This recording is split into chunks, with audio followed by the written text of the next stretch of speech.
ഇത് വെളിയിൽ നിന്ന് എവിടുന്നോ വരിക, ദുബായിന്നോ അബുദാബിന്നോ എവിടുന്നോ ഷോ കഴിഞ്ഞിട്ട് വരിക. അപ്പം വടക്കൻ സെൽഫിയുടെ കമ്പോസിങ് ഒക്കെ പിന്നെ കൊച്ചിയിൽ വെച്ച് നടന്നുകൊണ്ടിരിക്കുന്ന സമയം പറഞ്ഞു, എടാ ഞാൻ 2 ദിവസം കഴിഞ്ഞാൽ ഞാൻ ചെന്നൈയിലെത്തിക്കഴിഞ്ഞാൽ നമുക്ക് വേണമെങ്കിൽ അവിടെ കൂടാം 2-3 ദിവസം.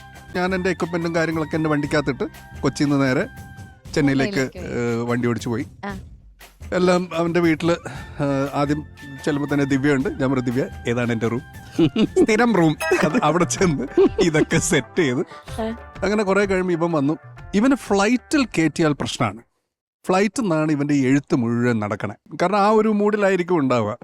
ആരും അങ്ങനെ ഒരു സെക്ലൂഡഡ് സ്പേസിലായിരിക്കും അവൻ കൂടുതലും എഴുതുന്നുണ്ടാവുക. ഇപ്രാവശ്യവും അവൻ്റെ പുതിയ പടത്തിലും അവൻ ഫ്ലൈറ്റിൽ നിന്ന് എന്താണ്ടൊക്കെയോ ആണ് എഴുതിയത്. പറഞ്ഞു, അളിയ ഞാൻ 2 പാട്ടിൻ്റെ ഇങ്ങനെ 2 ഷീറ്റ് പേപ്പർ ഇങ്ങനെ അടിച്ചിട്ട്, അളിയ ഇതാ സോങ് നമ്പർ 1, സോങ് നമ്പർ 2 2 ഞാൻ എഴുതിയിട്ടുണ്ട്. അപ്പൊ ഞാൻ പറയും, ഇത് എഴുതി ട്യൂൺ ചെയ്യാനാണോ? അപ്പൊ വിനീതിന്റെ പടങ്ങളിൽ മാത്രം കിട്ടുന്ന ഒരു ഭയങ്കര സുഖമുള്ള ഒരു നോവൽറ്റിയാണ് ഈ എഴുതിയിട്ട് ട്യൂൺ ചെയ്യുന്നത്. അപ്പൊ ഞാൻ പറഞ്ഞു, ഇത് പ്രജിത്തേട്ടനാണ് ഡയറക്ടർ. പ്രജിത്തേട്ടൻ എന്ന് പറയുന്നത് വിനീതിന്റെ അസോസിയേറ്റ് ഡയറക്ടറാണ്, പുള്ളിയുടെ ഫസ്റ്റ് പടം. അങ്ങനെ ഞാൻ പറയാം, അപ്പൊ പ്രജിത്തേട്ടന് നീ ഇത് അയച്ചു കൊടുക്കണ്ടേ? പ്രജിത്തേട്ടന് ഇതൊക്കെ ഇഷ്ടാവും, നീ പേടിക്കണ്ട, നീ ട്യൂൺ ചെയ്യ്.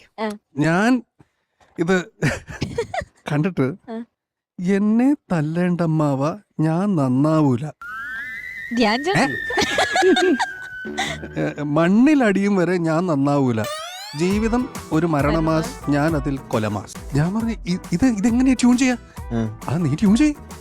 അപ്പൊ ഞാൻ പറഞ്ഞു, ഇത് ടഫാണ്, അടുത്ത പാട്ട് ട്യൂൺ ചെയ്തിട്ട് മെല്ലെ ഇത് ചെയ്യാം. 2ാമത്തെ പാട്ട്, കൈക്കോട്ടും കണ്ടിട്ടില്ല, കയ്യിൽ തഴമ്പുമില്ല, കൈപ്പത്തി കൊണ്ടൊരു കിത്താബും തൊട്ടിട്ടില്ല, കച്ചറ കാട്ടി നടക്കും, വെക്കറ കാട്ടി വടക്കായി, വടക്കും തെക്കും നടന്ന് നടുവൊടിക്കും. ഞാനിങ്ങനെ